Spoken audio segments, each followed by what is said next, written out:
me at the Musial with Alan and Daniel. We'll talk about the Cardinals all night long. Everyone come gather round, listen to your favorite sound. We'll talk about the Cardinals all night long. We'll talk the games and all the rest, about the team that we love best. We'll talk about the Cardinals all night long. We're gonna talk about the Cardinals all night long.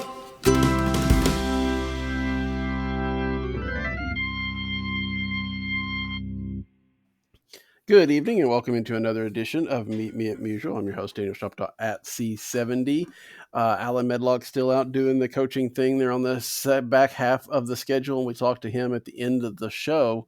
But sitting in for him this week, we've got Kelsey Burd. You know her from K-Bird Tweets. You know her from Peace, Love, and Baseball, and you know her from Baby's Baseball. You know her from pretty much everywhere, I think, basically. So, Kelsey, how you doing tonight?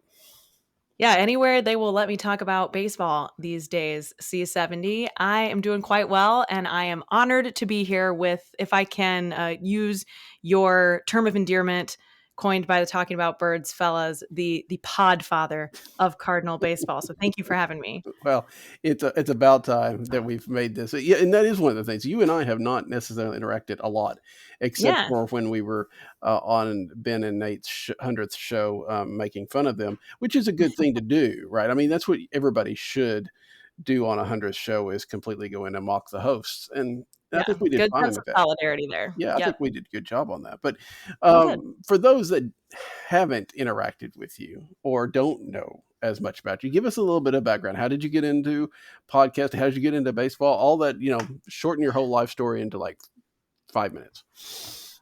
Yeah. Well, where to start?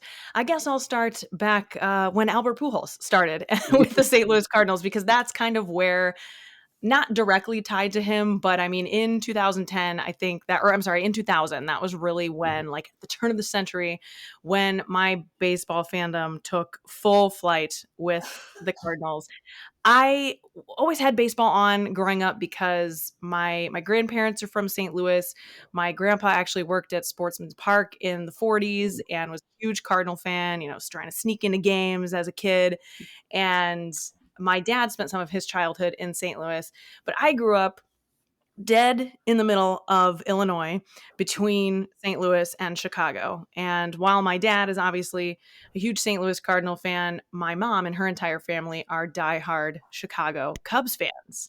And that's the nature of Central Illinois. Everybody you meet has got a feeling one way or the other. So fortunately, I stayed steadfast and true and made the only right decision to be a St. Louis Cardinals fan for life. And I got super into it, kind of based around the strategy and the statistics and analytics as a 10-year-old. I was just really fascinated by all of the intricacies. And I loved listening to Danny Mac and Al Hrabowski. They were calling all the games when I was growing up. And even, Jack Buck and Mike Shannon on the radio, and into the John Rooney and Ricky Horton days that we're still enjoying now. But yeah, I created my own scorebook because I saw people keeping score at my brother's baseball games. I personally have never played baseball. I have actually never played a ball sport a day in my life, but I was very much into, the magic, kind of the behind the scenes of it all. So I don't think I even thought like, oh, I could probably, go buy one of those scorebooks. I just was learning to use Microsoft Word and Microsoft Excel, as we all were in those early 2000s. And I made my own scorebook that it resembles absolutely nothing that of a real baseball scorebook. But I was able to write all the names in and all the nicknames that I had for them and all the special little fun facts that I would find out about them from listening to the broadcast. All the things that are important to a 10-year-old sports fan. Basically vital, very vital. Exactly. Yeah. And that's really how my fandom grew. I would make, use word art and Google Images to make my own fan art and hang it up on my bedroom walls. And I got to go to Cardinals games almost every summer for a while there growing up, since my dad had family in St. Louis, and it was just a really fun family thing to do together. And I grew up right outside of Peoria, so I got to go to Chiefs games a lot. And I grew up not as a baseball player, but as an actor and a singer. And so I was doing theater. And I think that's the other thing that I really appreciate about Major League Baseball and watching these athletes come up in their journeys is that connection to elite performance, because I ended up pursuing performance professionally. And I actually got to sing the national anthem at a Chiefs game when I was growing up. That was like a huge thrill for me. And Cardinals, Busch Stadium, I'm available, on the right day. Just line it up with me. Let me know. I'll be there. But yeah, that's obviously a dream of mine. And I think it's like an interesting tie that I have to it, because ultimately sports is professional and is entertainment, right? Professional sports is entertainment. So it's just kind of a different perspective that I have, an appreciation that I have for it there. And yeah, I mean, I did that kind of choicefully into my young adulthood. I moved to New York City right out of college in Central Illinois and got to do some really cool things, meet all kinds of cool people, watch a lot of Yankees and Mets baseball in my Cardinal gear, of course. And I ended up back in Chicago when I was cast in a Broadway and Chicago show. And I say back in Chicago, I guess I mean back in Illinois, because I didn't grow up anywhere near Chicago. But I have been in Chicago for, I guess, 8 or 9 years now. And oddly enough, for the majority of my adult life, I have lived about a half a mile from Wrigley Field. And I've had toast thrown at me walking down the street in my Cardinal gear here in Chicago. I have met a lot of really cool baseball fans too, and other Cardinal fans that I've connected with in the city over the years. But a few years back, we all hit that dark time where we didn't even have baseball for a little bit of time. And that was a big transitional time for me, just in terms of I was running, I was the regional director of a number of large fitness franchise, and I had been kind of supplementing my income in the fitness industry for years as a performer, gone full throttle into that. And I had the opportunity to transition into an operations role that was not quite as thrilling, not quite as exciting, but a lot more stable and just a lot more safe and sound, especially for the times that we were in. So that is actually where my podcast journey started, because the thing that I was hesitant about in making that transition is that I was not going to be flexing my creative muscles nearly as much. And I was looking for, again, kind of like a choiceful outlet. Like, how could I put the things that I love most together and do something that was like low pressure, but a way for me to just connect with other people on the things that I love. And I thought, I've never done this podcasting thing before. I've never played baseball before, but I do have professional training in using my voice. And I have been watching baseball for 25 plus years. And like I shared, I have the performance background. I also have a personal training background and a, kind of expertise in functional movement. So I'm super interested in like that side of athletics as well. And yeah, I just thought it would be a fun way to kind of put all of the things that I love together, along with talking, which I clearly love to do, and just give it a shot. And I've met and connected with so many great people since. And if nothing else, I have had dozens of conversations at this point now that I wouldn't have had otherwise, and made a lot of great connections that I'm super grateful for, including this one. So yeah, I hope that kind of answers your question in maybe 5 minutes or more. It's great. Yeah. It is really interesting to come at it, because a lot of people don't. It's a unique perspective, as you were saying. I mean, I never played anything or never had any insights or anything like that. And, that's never stopped me. But to come at it from the performance entertainment side of things and having that kind of background, it really does make it a different lens for you to see everything through. Yeah, I think, and just in like doing contract work and having to work your way up the same way. I mean, the entertainment business really operates so similarly, and that's why I think that like the business side of it is very fascinating to me as well. And I'm empathetic to it in ways on both sides, actually, weirdly enough. And probably that is because I have run businesses and worked directly for owners as well. But yeah, it's something that I don't think I necessarily even connected at first, but definitely in the last few years of getting more into this, it's a big part of my perspective. Do you think that the physical training aspect of your background then gives you a little bit more insight when we're getting injury reports and when you're hearing that somebody's got an oblique or whatever? Do you feel like you kind of understand that more than just maybe the layman? I mean, I certainly do, just in regards to the terms and like the general understanding of it. But I have to be careful because one, I don't have the experience in terms of like athletes. I Mhm. have trained and rehabbed athletes, not baseball players specifically, and I have rehabbed a lot of people from injury. But the thing is, we don't get all the information. So Right. I am the first to say, like, this is like the most baseline information, and there's just way too much that we could possibly speculate on. So I guess in a way, it's almost more frustrating for me because I would know what questions to ask, but I also know we're not going to get the answer to that. Yeah, like Dylan Carlson, we're here. He's got a shoulder issue, but then we don't really know any more than that. So I can see how that can be frustrating when you want to say but there's nobody to say but to.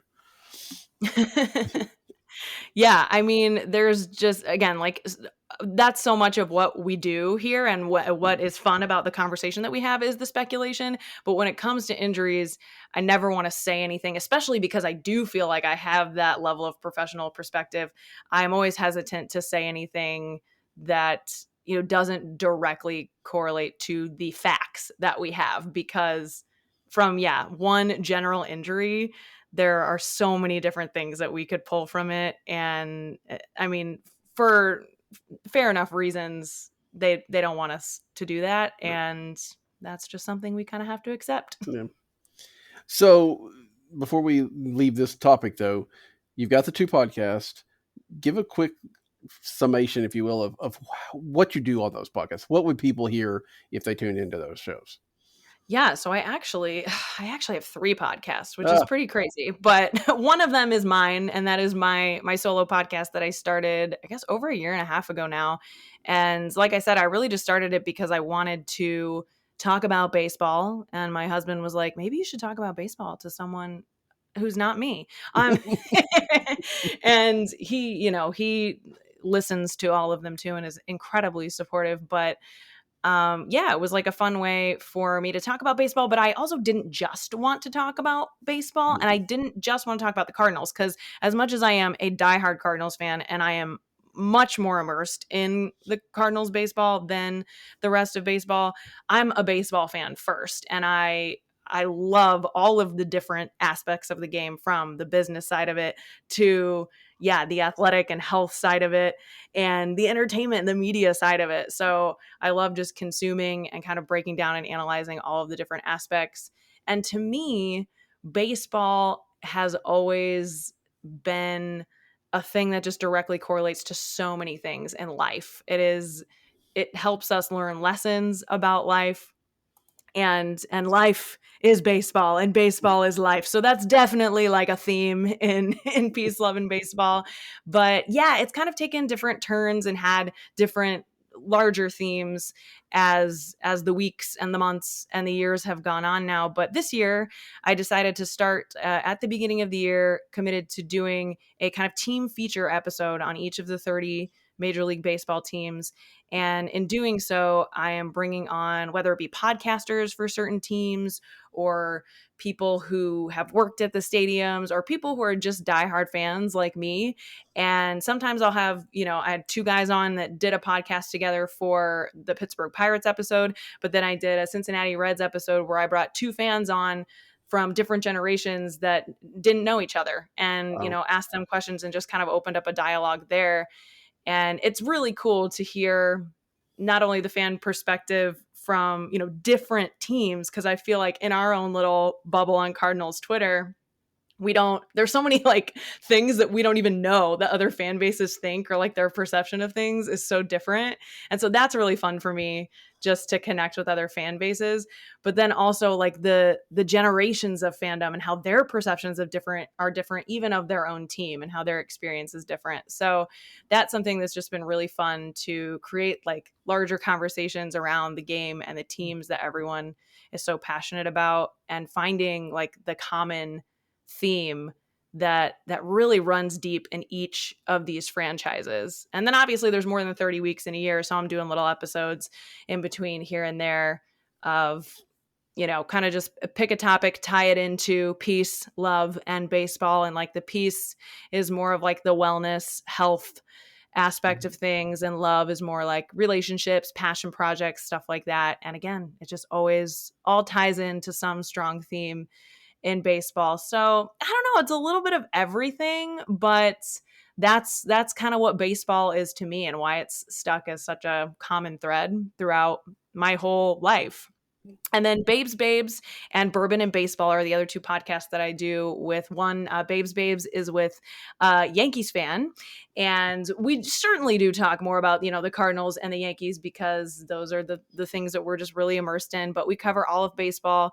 We've done a ton of really cool interviews with people, not only in the Major League Baseball world, like we did an interview recently with the organist at Wrigley Field, but we also did an interview with the executive director of Rickwood Field, which is the oldest ballpark in America, where the Cardinals and the Giants are going to play in June. So all kinds of interesting little tidbits there to kind of pick up from, again, in the Major League Baseball world, but also beyond.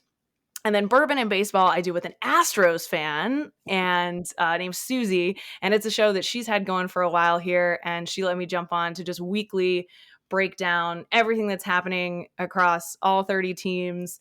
In the off season, we did a cool like 40-man find segment where we picked a player from each roster that you may or may not know about and kind of did a deep dive into them. So we're covering it all and doing it with kind of our funny and sassy takes on it as well. And yeah, I mean, really, like I said, I'm just talking baseball with anybody who will have me. And it's just been really fun. And it doesn't feel like, I guess even with 3 podcasts, it doesn't feel like an overcommitment, because I enjoy every second of it. And I feel very fortunate for that.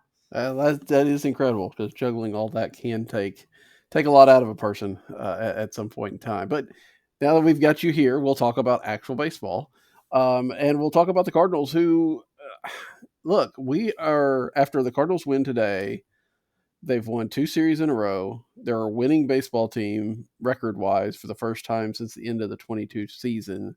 Isn't that insane? It's just you shouldn't be able to say that, but it's true.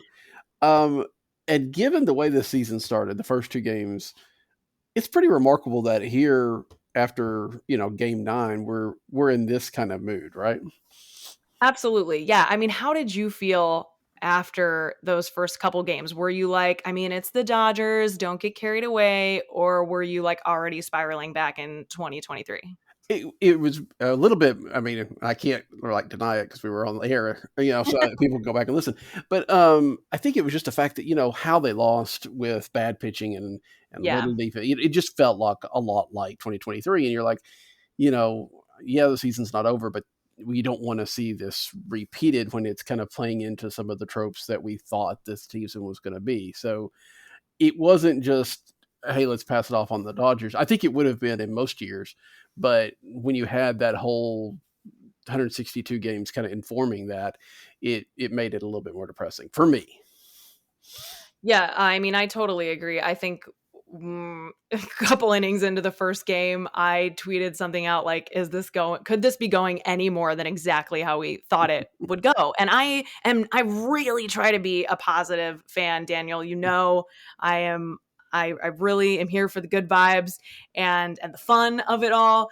But yeah, I mean, it's hard to ignore. I know we feel the same way overall about the off season. Like, we can be glad that they did what they did, but was it enough? And does it really feel different? And I totally agree. Those first 2 games just didn't feel different enough. Mhm. And now in retrospect, since we're like, a week or so removed from it, and we're in a different mindset now, fortunately, now I'm looking at it, and especially I went to the Dodgers Cubs game yesterday, so I saw the Dodgers making a lot of the same mistakes. And I wouldn't even say like mistakes is almost too strong of a word, but just not playing the best baseball, especially in the field, the way that they did with the Cardinals in those first two games, which made it more frustrating for us in the moment, right? It was like Right. they are literally trying to give it to you. Like, come on, make the most of this.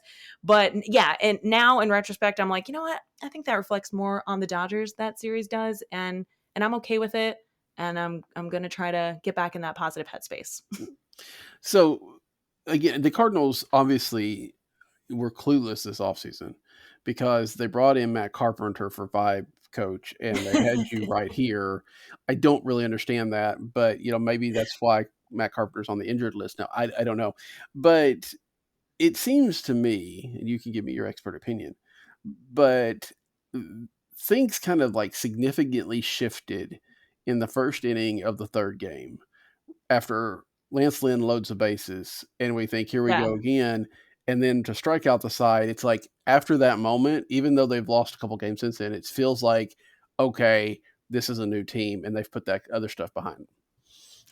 Yeah, I mean, I agree. And maybe it was the thing about the offense that underperformed as much as anything Mm-hmm. last season is you have to think to some extent it was the pressure that was on them. Like it just had to be to some extent, like the way that they were just like seemingly handcuffed over and over again. I had a period of time last season where it was really hard for me to blame the pitching as much as I knew that that was like the deep underlying, not even deep, very obvious issue. I had a hard time with it because the offense just couldn't pull it out. Like so many games that was as much of a problem as anything. So yeah, I don't know if it was just kind of the fire again, like the vibe check that the team needed to be like, you know what, it might not look different in the way that we wanted it to, but it is different. And if anything, Daniel, I gotta say that I'm here for the Matt Carpenter vibes. I'm even here for the Brandon Crawford vibes, but maybe, just maybe, Lance Lynn is like the ultimate vibes guy that we really needed. And I don't disagree that he could be the one that makes the difference for the overall culture of the team. I mean, it very well may be, and it may be. It may need to be a combination because Matt Carpenter bringing some of like the sweet, wholesome vibes, and then Lance Lynn bringing the salty, slightly profane vibes. For sure.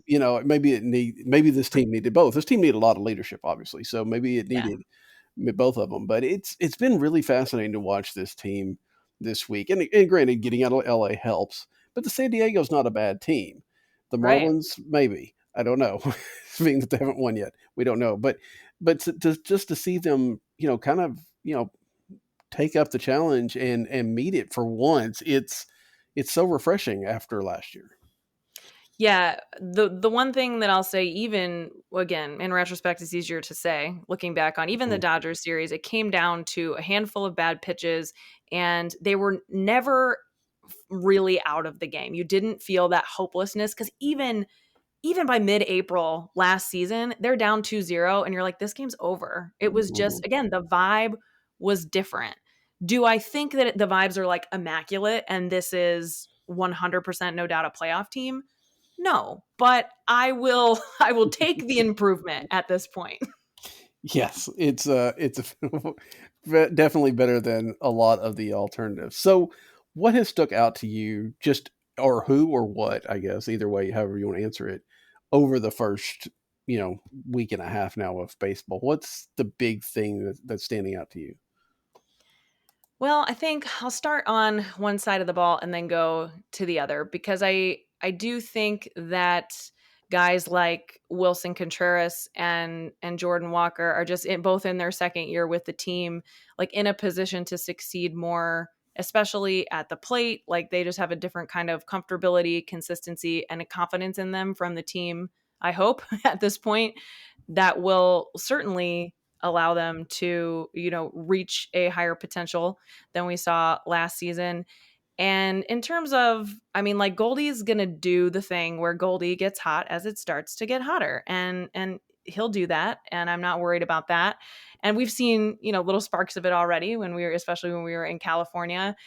But I also think guys like Nolan Gorman and Alec Burleson, who we've already heard, the doubters coming out and the strikeout rates and the send Burley back down to AAA and get him his at bats in and figure things out. But I like to think that, going over to the other side of the ball, that what we really needed to see from the Cardinals and is the brand of Cardinals baseball that I think we can agree that we're all interested in watching is that prioritizing of defense. And so I like to think, I know this is kind of a high leverage take, but I like to think that players like Nolan Gorman and Alec Burleson were focused more in the offseason and even in spring training on solidifying their defense and being a part of, we've doubled down on the pitch to contact starting rotation. So that is not something that we can let falter. And I like to think that they really had to recommit to that. And we've seen that. Like, I overall am amped about the just connectivity and the vibes that are out on when we are out on the field the majority of the time. Like that, I do think that there's some solid improvement out there. And I have to look at that because going into last season, we thought that we just had, again, like this bomb lineup that was somehow going to make up for any, weak spots and obviously a pitch to contact pitching rotation, but it didn't. And those guys, like Nolan Gorman, is gonna hit. He is born to hit. I know his plate discipline is not looking as great so far this season, but any guy at any point in the season can go through a 10-game stretch of being a little off, and that's where we're at in the season. So I think it's just too soon to be concerned about anything like that. And overall, I think from Wilson Contreras to Nolan Gorman to Mason Wynn to hopefully Lars Nootbaar when he comes back, like all of these guys are in a position to be given more consistency, and you have to have that consistency, which they just did not have last season, to then be able to have the adaptability that they will surely need throughout the season. And we've already seen that with injuries and so on. But yeah, I do think overall, pitching, just put that to the side for a second. I think those other 8 guys that are out there on both sides of the ball, I feel good about overall. Yeah, I agree. I think that the offense has shown us something. And I will say that the rotation has been better than we thought. You take out those first couple of games and you're getting what you thought you were getting. So surely. Yeah. And how important does that seem, especially with all of these injuries coming out, from Strider to Bieber, like the guys who throw hard, the guys who have lots of strikeouts. And, John Mozeliak is, I don't want to say he's not sad to see that. Nobody wants to see guys get hurt and not play up to their potential, but he's sitting back and saying, this is why I did what I did. Maybe not just because I only had the money to do that, but this is the security that you get. And I will say, I do have higher hopes for Steven Matz this season. And while, Lance Lynn and Kyle Gibson are not the guys that I was dreaming of all off season, they are who they are, and we know what to expect, and that's good for something. I think Mo has on his whiteboard in his office, he has "I told you so" written. And yes. Anytime a pitcher gets hurt, he just makes another mark next to it. Because he doesn't really want to say it in public, but he's got to get it out somehow. That is the first thing I think of literally any time I see these starting pitchers going down on injuries is John Mozeliak just stroking a cat somewhere saying, "I told you so." Although he does have the big addition this year in Sonny Gray, still hasn't pitched yet, but at least he's a lot closer than a lot of these other guys. So there is there is that. And then I think that's a kicker too, right? I mean, something when we're talking about this team is where they are without the guy that they thought was going to lead them to this spot. I mean, it looks like he may be back in, he may make a start in Memphis. He may make a start in his next start here, but he's going to be back soon. But, here we are, almost 10 games into the season, probably be closer to 15 before he makes an appearance. And the Cardinals are not, waving a white flag because he's been sitting out for a couple of days.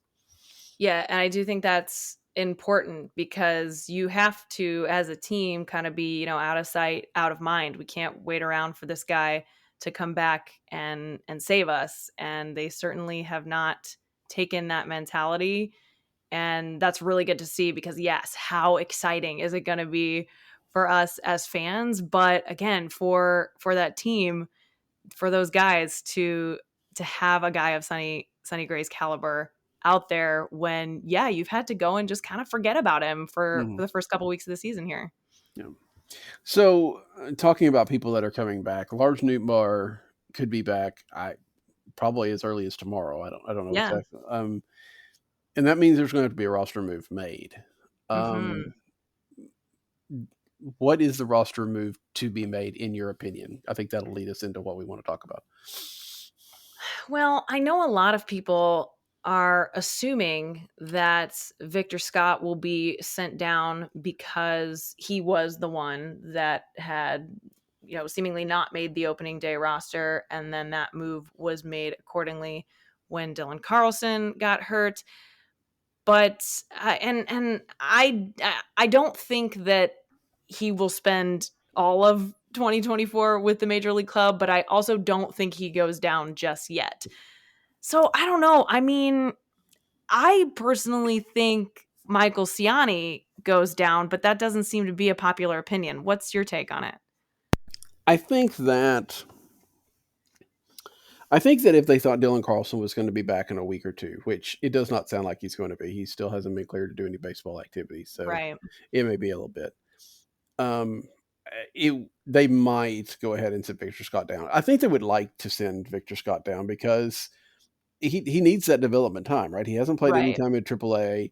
He's hitting under 100 now. I know he's hit the ball fairly well a couple times, but still getting regular repetition against maybe less than the best pitchers in the world might be good for him. So I think they would really like to. But I also think that right now they don't want Michael Ciani to play every day in center field. And if Victor Scott's not there, they have to either trust Lars Nootbaar to do that, which I'm not sure if they do, or Ciani. So I think that, just because of the center field need, they very well may send Ciani down. I've been more thinking that they would do Victor Scott, but the more I think about it like that, I think that that's probably going to be it just for the defense, not because he set the world on fire yet. Yeah, that's my thought process exactly. And that's why, I don't think if we have a healthy Tommy Edman and Dylan Carlson and Lars Nootbaar, Victor Scott is in Memphis. And I do believe and hope that will happen at some point for both him, just like you said. And obviously we want these guys healthy and able to play and to be able to make the most of the roster. But yeah, I mean, I'm on the exact same page as you there. I don't think there's any reason to put Lars Nootbaar in center field. He's your left fielder. Again, he needs that kind of consistency especially coming back from an injury. And that's just where he belongs. One of the things that drove me nuts last season was all of the inconsistency and just the seemingly lack of communication of what the expectation was for a lot of these guys. And I think that's a tone that needs to be set and upheld, especially in the outfield. So I think the way we do that best is, yes, keeping Victor Scott up until Tommy Edman and or Dylan Carlson can take back over in center field. So what does that do for Brendan Donovan, do you think? I mean, obviously he can play some second, but we've seen Nolan Gorman, kind of hold his own there. I know that, he's, like we said, he struggled a little bit at the beginning of the season. Is that going to become more of a timeshare type of situation? Do they all kind of rotate through the DH spot and that cut into Burleson's time? I mean, that is part of this issue that we're going to have as people get healthy, as you talk about Edman and Carlson coming back as well at some point in time is where do all these people play? Absolutely. Yeah. And it's a good problem to have so many bats that you want in the lineup, and to some extent can be strategic with, right? Because now we've even got Ivan Herrera, who's Mm-hmm. bat I'm excited Yeah. about seeing in the lineup more too. And I mean, how freaking cool is it that we have two bat first catchers? So yeah, I mean, it is a puzzle. And as much as I think Brendan Donovan probably has the most versatility, not just in terms of his ability, obviously, to play a number of different positions, but in he doesn't seem to suffer as much from the lack of consistency, especially at the plate, that some other players do. So I do think that he can be kind of your wild card. And obviously, he's just as valuable as a DH as he is to give a guy a day off their feet. So I see them using him to plug and play and trying to create some more consistency for the other guys. And if Tommy Edman and Dylan Carlson are both healthy, to me, it's a no-brainer that you've got to put Tommy Edman out there, and Dylan Carlson is, your maybe pinch hitter in the right situation, or your, late inning defensive replacement, even though I don't really think that's you could argue that he's not a defensive replacement necessarily, but maybe in the corners. Yeah, I don't know. He's the one that I'm just not sure. Like I love him as a player. I think with the right team he would have, or with a different team he would have a different dynamic and a different role, but I'm not sure. He's the one that I'm just not sure how he fits. Yeah, see, I knew you'd have to get your Tommy Edman defense in here. That's what I'm here for. Yeah, More than yeah. anything, the Tommy Edman truth must come out. I don't necessarily agree with you on that. So we'll set that aside. I think that's the most frustrating thing for anybody that watches what happened there at the end of spring training is Dylan Carlson was at least going to have an opening to see what he could do. Yeah, and he absolutely deserves that. I Right. mean, I believe that as much as anything. Yeah. I mean, he did, but you're right. I mean, it's going to, I think even best case scenario now, I mean, is that he gets back like maybe, well, we'll see how this whole Edmund thing situation. I'm still not 100% sure that Edmund's going to be back before the Yeah, All-Star I break. I don't, know. this, I know that they're talking about him maybe picking the bat up again like this week, but he's picked the bat up a couple times already. So we'll see. But, it could be that Carlson, even if he gets out back before Edmund does, it may only be like a week or two and it may not get that. Cause I have a feeling that you're right, that they will plug Tommy back in there unless Victor Scott has somehow, lit the world on fire since then. And even so, maybe not. They may put Tommy back out there. So you're right. It is starting to feel like because of the options, because of everything else, Dylan Carlson is going to have to go somewhere else to really get the opportunity. And we've seen this week what happens when people go to other teams and get an opportunity. Mhm. At least in small sample sizes, Tyler O'Neill now has more home runs than the Cardinals do. So it's maybe that is going to be the best for the best. But again, how that all works out, it's really hard to imagine that happening until July.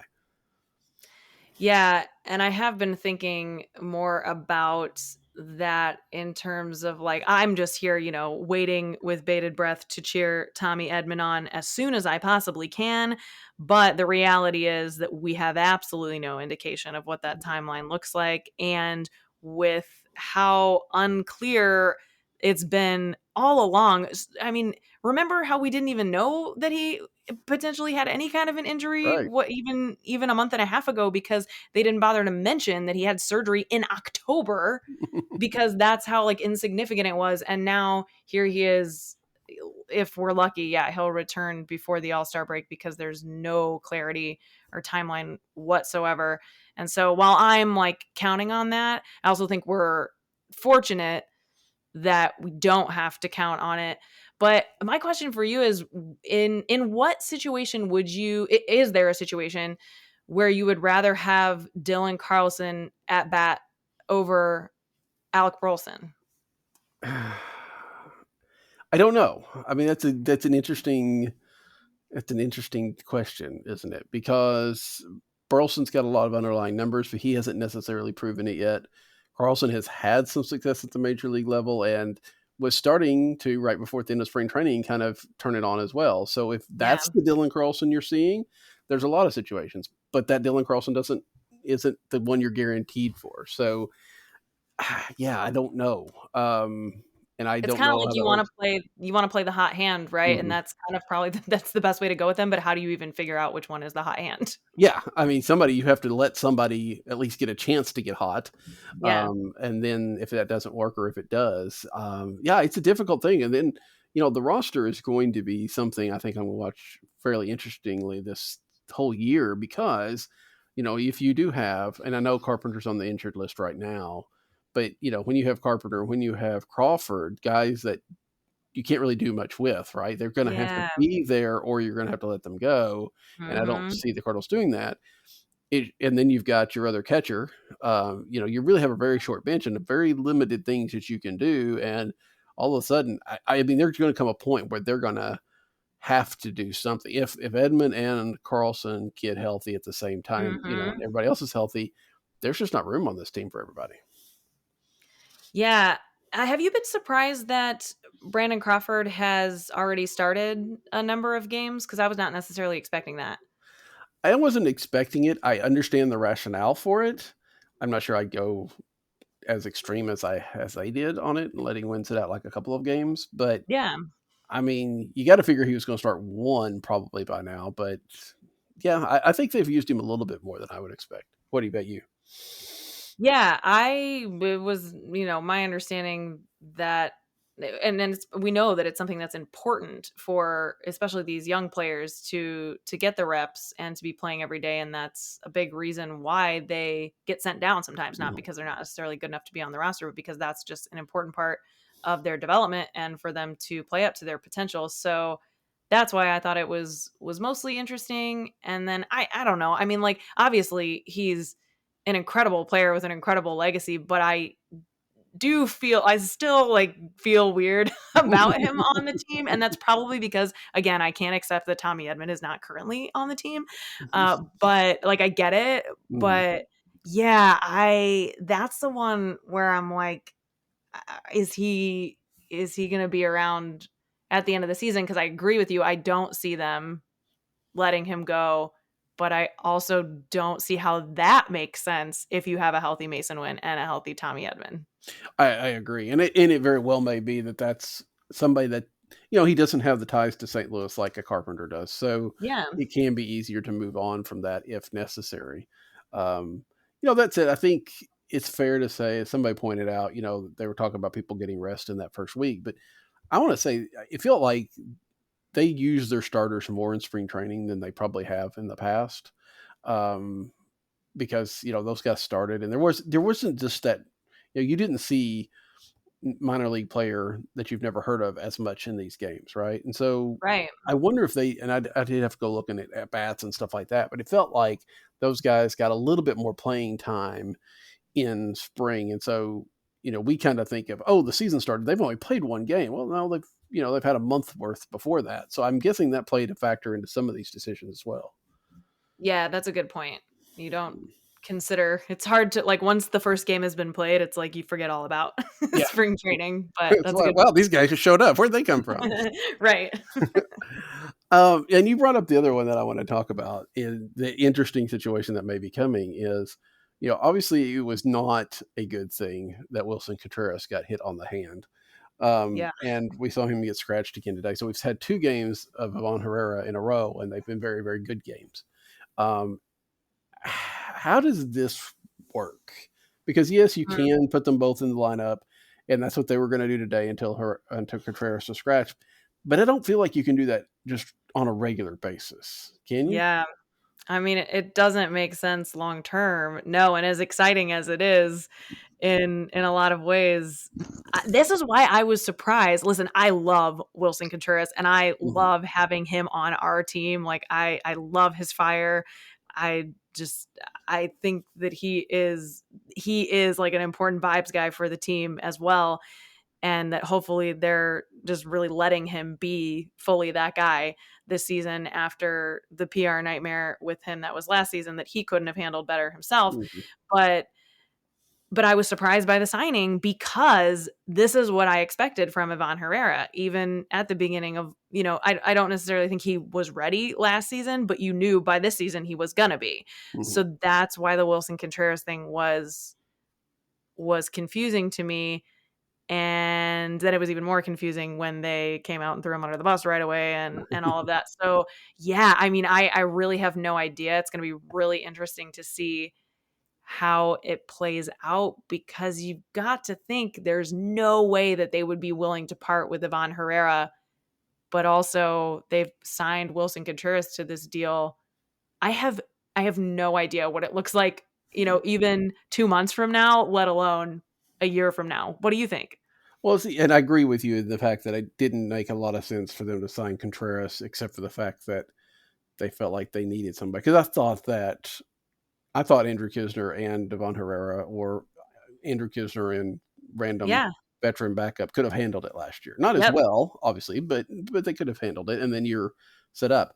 I'm a little bit surprised. I was a little bit surprised this winter that after signing Contreras, they didn't trade Herrera for pitching and leave Kisner as Mhm. the backup, because he makes sense as a backup. Yeah. Mhm. Um, and so, yeah, I just don't know what they're thinking in this whole situation, but they seem to have painted themselves into corner. And like you say, good problem to have, but it's not necessarily a problem you had to have. And yet they seem to be content to just, you know, get all of this, roster crunch and hope baseball figures it out. And, maybe baseball tries to, and Wilson Contreras could sit on hand, but it's not exactly what I would like to see. Yeah, are they just that content on spending their money on everything but pitching? Mhm. I'm not sure, but that is, Well, and and again, part these of are yeah. guys, like, I love all of these guys. There's no one that I'm, like, super willing to part with, as you can Mm. tell. You're, like, asking me, like, I don't know, does Burleson go down? I'm like, no, I wanna keep him too.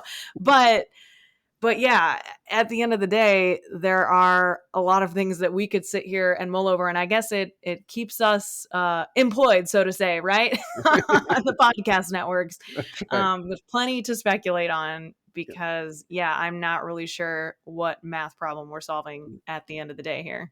I do think you hit on something though there when you said that they just want to not spend on pitching, and I think that's right, because I think that Mhm. they feel like offense is much more predictable. Now, I mean, granted, we're talking about this, and then they've got all these Yes. homegrown guys that they really don't have to spend on. But I do think that they're willing to go out and get a Contreras because they know what they're going to see over him for 5 years. When Yep. they go out and get even Sonny Gray, that really pushed them because it's pitching, right? I mean, we wanted them. I felt like they could have been in on Yamamoto, but you also knew that, for a long-term contract, there's a strong chance that at least one or two of those years you're going to miss him completely, right? Because of Tommy John or something of that nature. Absolutely. Yeah. So Yeah. I do think that, but the problem is, of course, they're not developing those pitchers and you actually have to have a pitcher on the game. I mean, they have not, kind of put the rule in place that you can just put a batting machine or a pitching machine out there. So you've got to have them, and the Cardinals just don't seem to know what to do about it. Yeah, it is really interesting that, I mean, I could not believe that after last season they didn't make more of a drastic Mhm. change to their approach to Right. pitching. But that being said, you said it.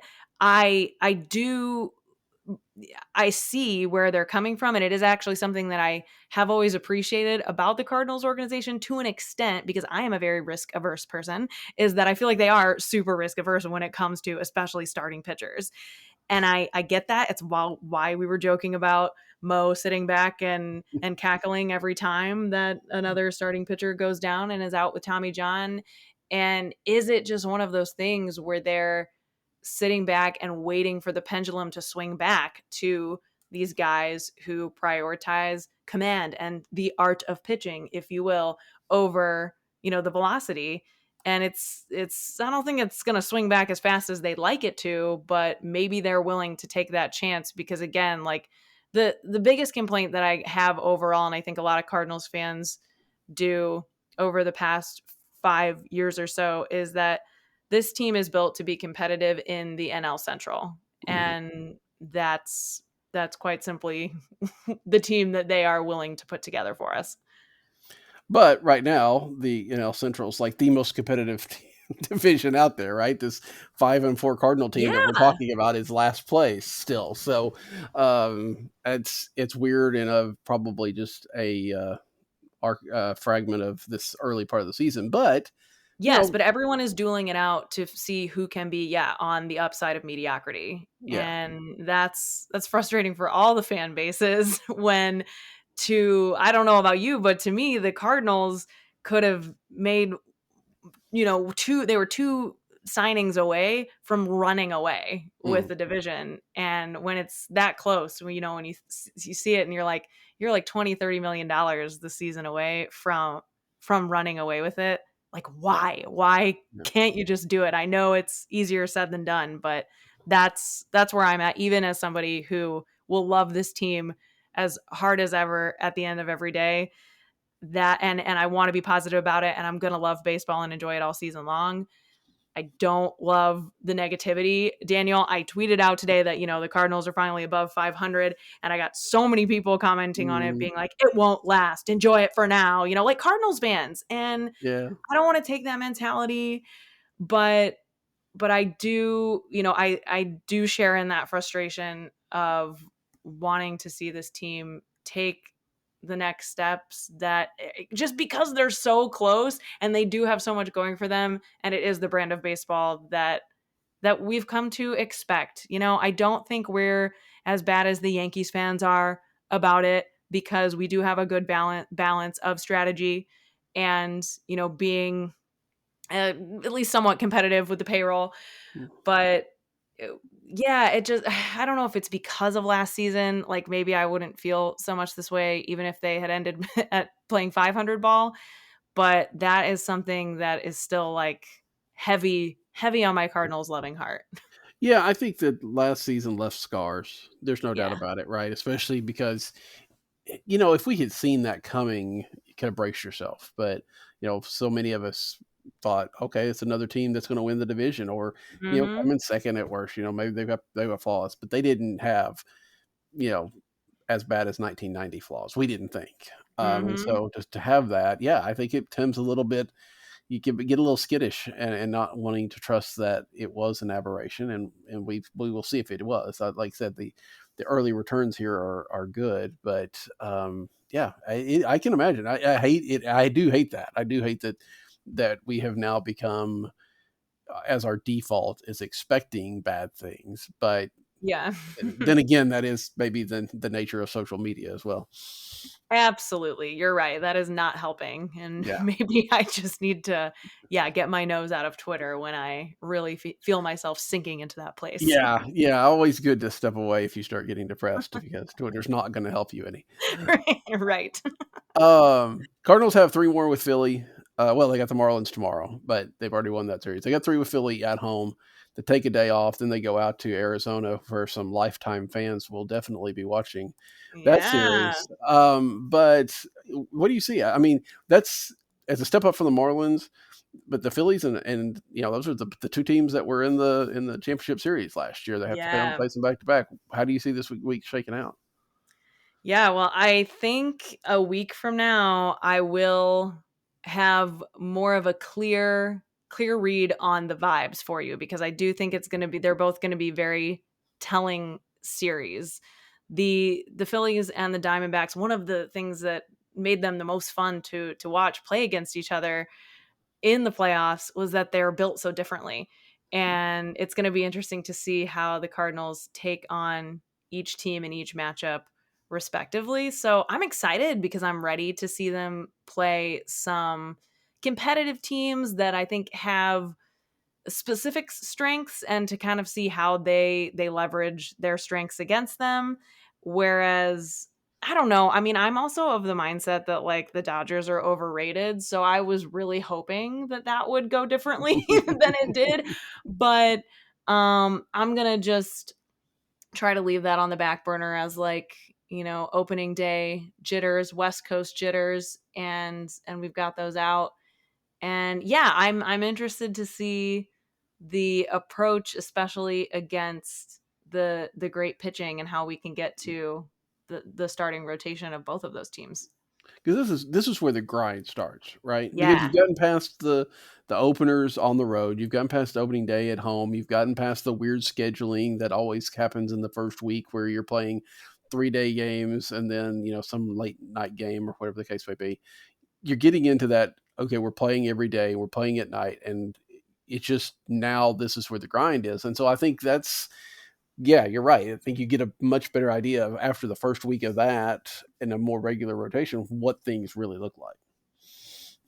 exactly. Yeah, and I mean, I was just in Philadelphia last week. I've loved watching the Phillies in the playoffs, since I have not been able to watch, my true favorite team the last couple of years. I love a lot of the players on their team. I think that they are like have immaculate vibes, and then obviously the Diamondbacks showed us that they got it, and I'm super high on a lot of those guys too. So more than anything, I'm just hoping that we continue to see truly competitive baseball, which is something that I feel like we have seen from the Cardinals that, as we said towards the beginning, we were definitely not seeing even this early on in the season last Yeah. year. And that's what I want to see more than anything, is some truly competitive baseball, because there was that game that they lost against the Padres. I wasn't mad about it the way that I was mad about so many of the losses last season. And so I'm okay with that, especially if we take 2 out of 3 of every Sure, series. sure. But yeah, it's they're gonna lose. They're gonna Mhm. lose. Even the best teams are gonna lose still a lot of games every season, but it's how they lose. And so yeah, I mean, if we can take 2 out of 3 of both series, that would be incredible, and the vibes will be immaculate by association of taking the series from both the Phillies and the Diamondbacks. But as long as we play good competitive baseball, I think I'll still be in a positive headspace the way that I am right now. Yeah. Well, even that last game against the Dodgers, which was so frustrating because of how it lost, Yeah. it's still a game that the Cardinals were leading late, right? And those bullpen issues are always going to have. There's always going to be games like that. It was like a normal loss, not a we're getting smashed in the first inning loss. So even though you hate to see that kind of loss, I think it's still a little bit more, kind of involved with it's normal and these things happen and we don't have to necessarily think the sky is falling. So, you get a couple of those losses and a bunch of wins, vibes are good. Exactly. We're going to be okay, but we've got to, as a fan base, stay in that headspace with the team right now. It is way too early to get worked up. Absolutely. Absolutely. All right. Well, Kelsey, it's been fun. What have you got coming up this coming week?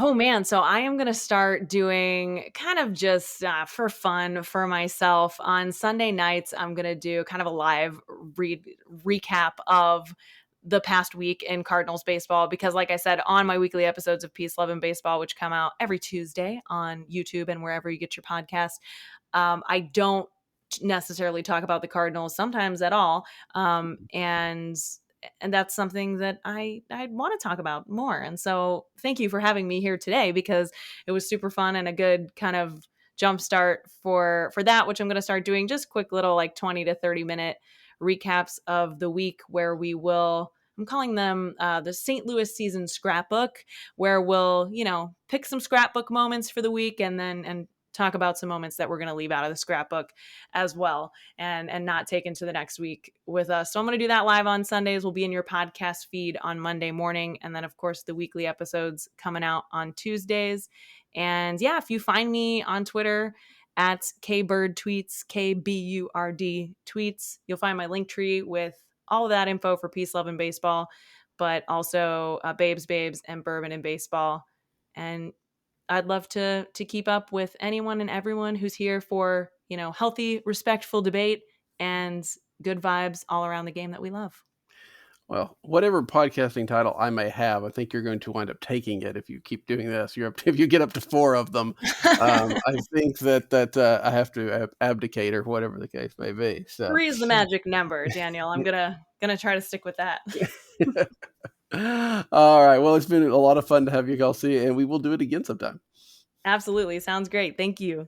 Yep. And until next time, I believe we got Brian Walton coming to join us next week. We'll talk about the minor leagues and how that season has started. But until then, for Kelsey, I'm Daniel. Good night.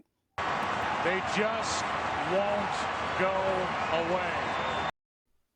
All right, here we are at our normal coaches corner with Alan Medlock for talking about the Tulsa Hell Rangers. And Alan, you and I are recording this part on Wednesday evening, right before the Cardinals home opener. Before we get into the Tulsa Hell week that was, it's been a while now since y'all have had your opening day. But do y'all do any kind of special traditions or anything for your home opener? Well, for the home opener, we do. We this year we kind of stepped it up a notch, and I'll start. I will. So last year we put this one in.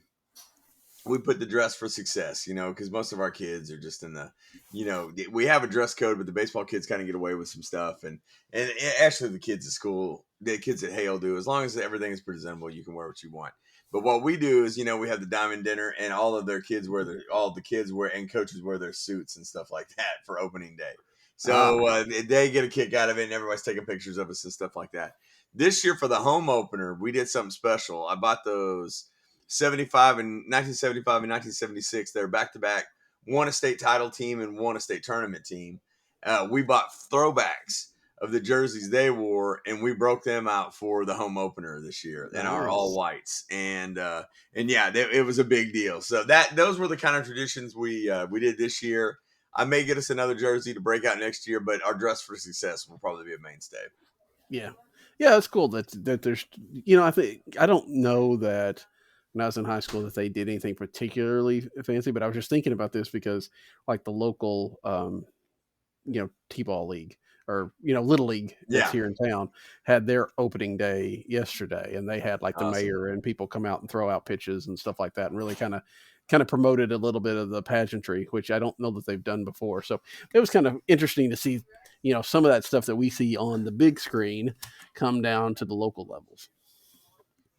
Yeah, it's just that just shows how much baseball is ingrained in the society, Mm-hmm. And that means a lot to me because that's a big, if not my main goal of taking this job, is to get kids to fall in love with it again. So yeah, I love the pageantry of opening day. You know how I feel about that, and I've said that on several podcasts before, and I've written for it in our publications. I love big league opening day. There's no doubt about it. It should be a holiday. I've written about it. I post things like crazy on the day of. To me, the Cardinal season starts when they open at home tomorrow. It's that's why a lot of the ups and downs of this West Coast trip, I'll be like, hey, I can swallow this. This will be fine. But to me, and in St. Louis, I feel like your traditional calendar starts tomorrow with the Busch home opener. Yeah, I mean, we know why the Cardinals are on the road a lot, and I can understand it, but it's still a little bit weird to have the season not begin at Busch. So like you said, it's something when it actually does. But we're not going to talk about that team right now. We're going to talk about your team. What's this last week been like for Tulsa Hell? Yeah, a little bit rough. We went to we were in a tournament up north, like we talked about last week, and we played a very, very good host school, Barnstall. Played them really well. Played them extremely well. The wheels kind of came off for us a little bit later in the game, and it cost us. And there were some hurt feelings and stuff like that, which I was really glad to see. Kind of a situation where we're learning enough now to know that we're close enough that we can taste it, and the losses hurt that much more. That's one downside of where we are right now. And I knew this year would be tough for us because of games like this. But we got up and we went and played the early game. You go into the consolation bracket and you play the early game. And we did not play well early, and I was really disappointed in them. and we kind of gosh, I don't know how to say it. We kind of squandered some leads. Heads and shoulders started drooping a little bit, and we weren't really in it. And I kind of challenged them a little bit. I said, guys, I don't really know what buttons to push on this one right now. I said, you're going to have to find it. You're going to have to find your competitiveness.